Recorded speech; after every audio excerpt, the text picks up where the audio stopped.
Hello, j'espère que tu vas bien. Dans cette vidéo, je vais te présenter les 10 outils gratuits de hacking éthique avec des exemples.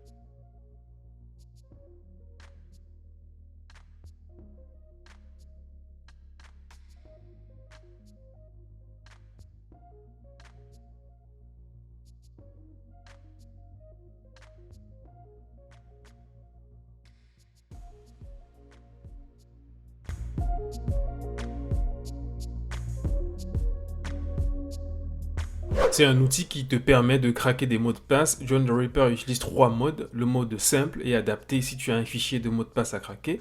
Le mode dictionnaire compare un hash à une liste prédéfinie de mots de passe.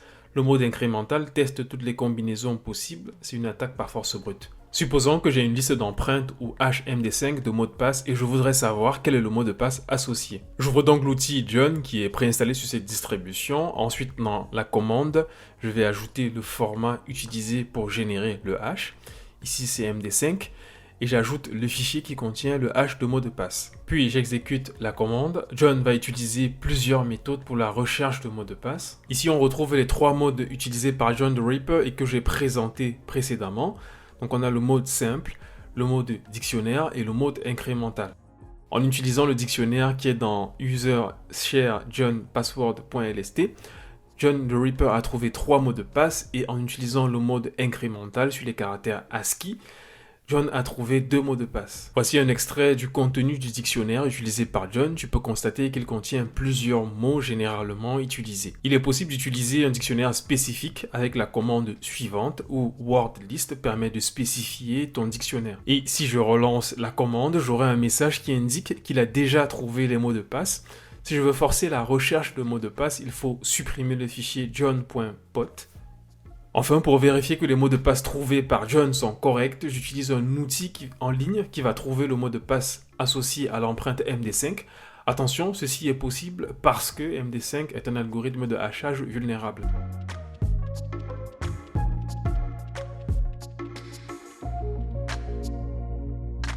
Le prochain outil s'appelle Nmap ou Network Mapper qui a été créé en 1997 par Gordon Lyon.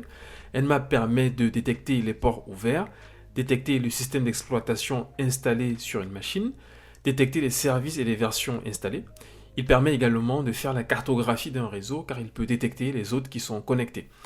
Enfin, Nmap fonctionne sur Linux, Windows et macOS. Pour te donner un exemple, j'utilise la commande suivante qui permet de découvrir le système d'exploitation, les ports ouverts, les services installés sur la machine Metasploitable 2. À la fin du scan, tu peux voir les ports ouverts et la version de chaque service. Par exemple, tu as un service FTP installé, c'est VSFTP 2.3.4. Il y a également un service SSH. Le telnet est également autorisé. Il existe un service web HPACH 2.2.8, un autre service FTP appelé ProFTP D1.3.1, un service Apache Tomcat, 2 services MySQL et PostgreSQL pour les bases de données, des informations sur l'adresse MAC et sur le système d'exploitation. Pour aller plus loin sur Nmap, j'ai fait ces 2 vidéos qui parlent de l'utilisation de Nmap sur Windows et Linux. Je mettrai les liens dans la description.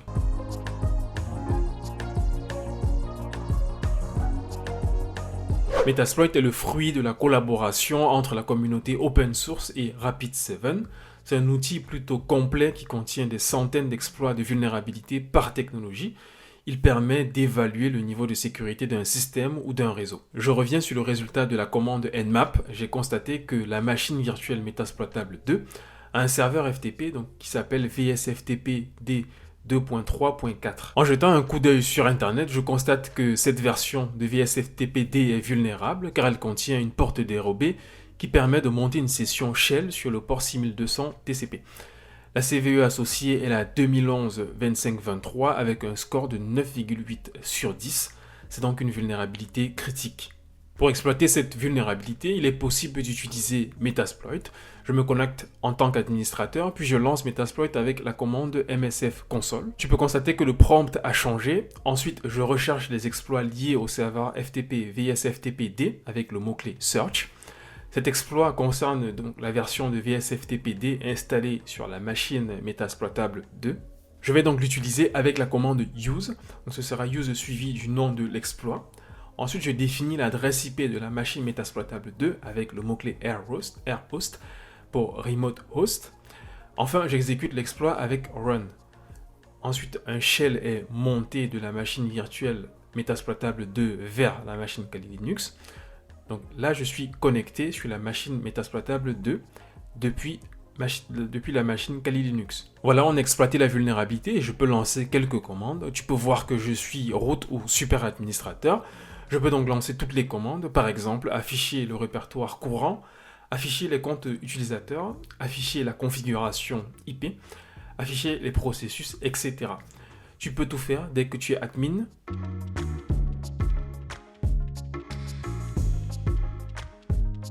Linus est un outil qui permet d'auditer les systèmes d'exploitation Linux et macOS. Les résultats de l'audit vont permettre de durcir et sécuriser un système. Les solutions équivalentes sont OpenVAS et Nessus. Pour te montrer comment il fonctionne, je commence par télécharger le fichier d'installation. Je définis root comme propriétaire du répertoire Linus. Ensuite, je lance l'audit sur la 192.168.5.129 qui est l'adresse IP de la machine vulnérable Metasploitable 2. Dès que l'audit est terminé, tu as les détails sur les vulnérabilités découvertes.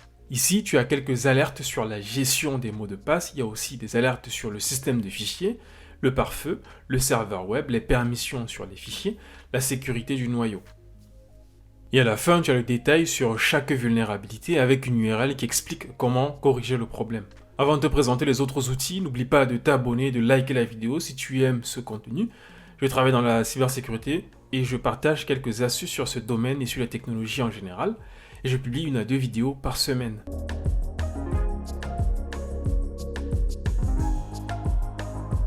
Burp Suite est un outil très puissant qui va permettre d'intercepter les requêtes web, modifier les requêtes web, lancer une attaque par force brute, tester les vulnérabilités XSS, lancer des injections SQL, etc.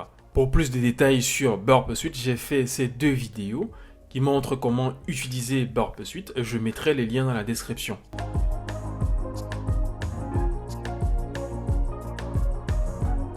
Ethercap permet de mettre en place plusieurs techniques de mines in the middle dont l'objectif est de détourner le trafic sur un réseau local. Dans cet exemple, je vais utiliser l'ARP spoofing qui permet d'injecter de fausses informations dans la table ARP de certaines machines.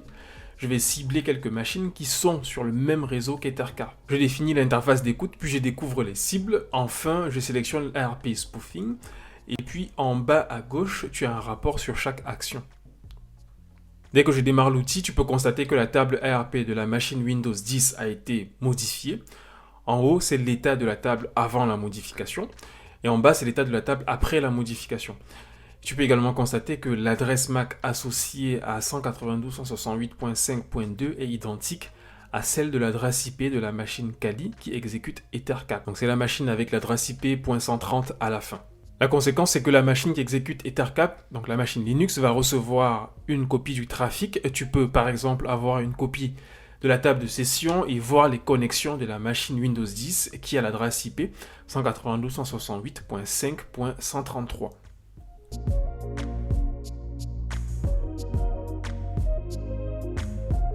Wireshark est un outil puissant d'analyse du trafic réseau créé par General Combs.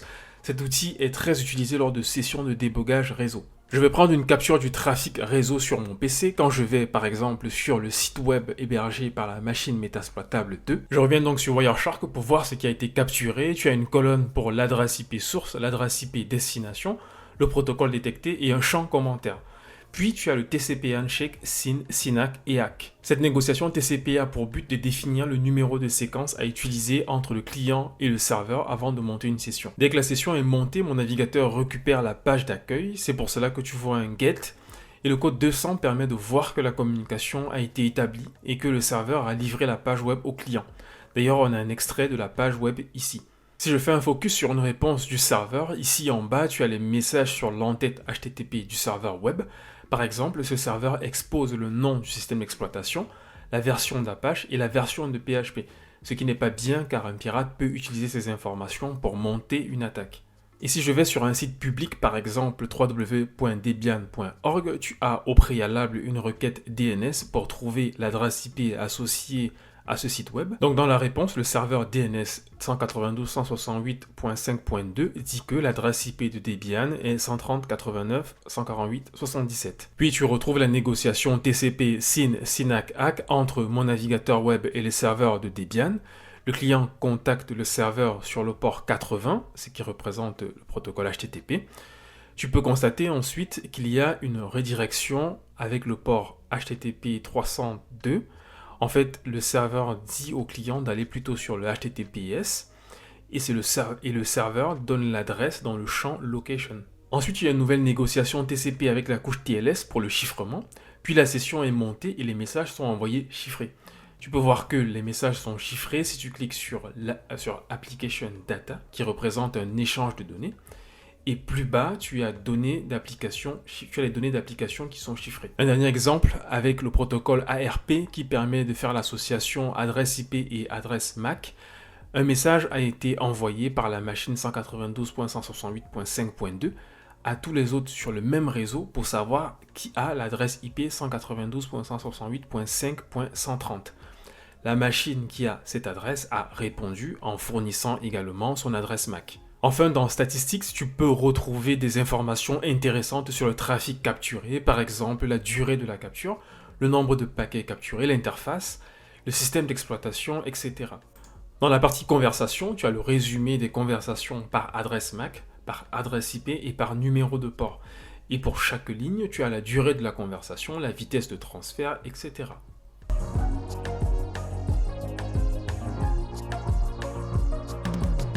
SQLmap est un outil qui automatise la détection et l'exploitation de failles SQL. Cet outil permet aussi la prise de contrôle de serveurs de base de données. SQLmap est compatible avec MySQL, Oracle, PostgreSQL, Microsoft SQL Server, Amazon Redshift, etc.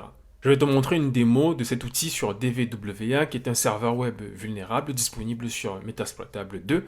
C'est un outil très intéressant pour s'entraîner sur les vulnérabilités web. Donc je commence par définir un niveau de sécurité bas, puis je vais dans le menu SQL. Le fonctionnement de l'application est simple, tu donnes un ID, il te retourne le nom et le prénom associés. Ensuite, je lance l'outil de développement dans l'onglet réseau pour récupérer le cookie utilisé. Je vais récupérer ces deux paramètres. Je vais aussi récupérer l'URL. Ensuite, je vais sur SQLmap pour scanner le serveur. Je définis les paramètres que j'ai récupérés précédemment et je liste les bases de données avec l'option DBS. Donc voici les 7 bases de données qui existent. Pour lister les tables, j'utilise l'option Table dans la commande précédente. Et donc dans les résultats, pour chaque base de données, tu as les tables associées suivantes. Enfin, si je veux récupérer les comptes dans la table User, je peux utiliser cette commande. Je réponds non à la question car je ne souhaite pas stocker les fichiers de hash.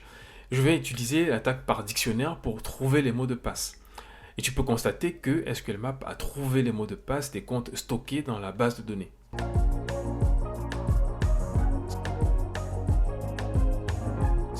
Social Engineering Toolkit est une boîte à outils qui va permettre de réaliser des attaques par ingénierie sociale.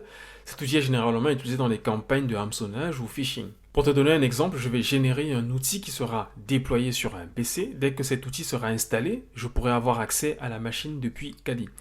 Le fichier créé sera un script batch. Je définis donc les paramètres pour créer ce fichier tout en spécifiant l'adresse IP de Kali Linux. Je choisis également le port sur lequel la machine qui va exécuter ce script va contacter Kali. Dès que le fichier est prêt, il est déposé dans le répertoire root set report PowerShell. Enfin, je démarre l'écoute des connexions entrantes. Dès que le fichier est exécuté sur une machine sans antivirus, une session est montée avec Kali Linux, comme tu peux le constater en bas à gauche. Je peux par exemple afficher des informations sur le système ou afficher la configuration IP ou afficher des processus, etc. Dès que je réactive l'antivirus, le fichier est détecté rapidement comme malicieux.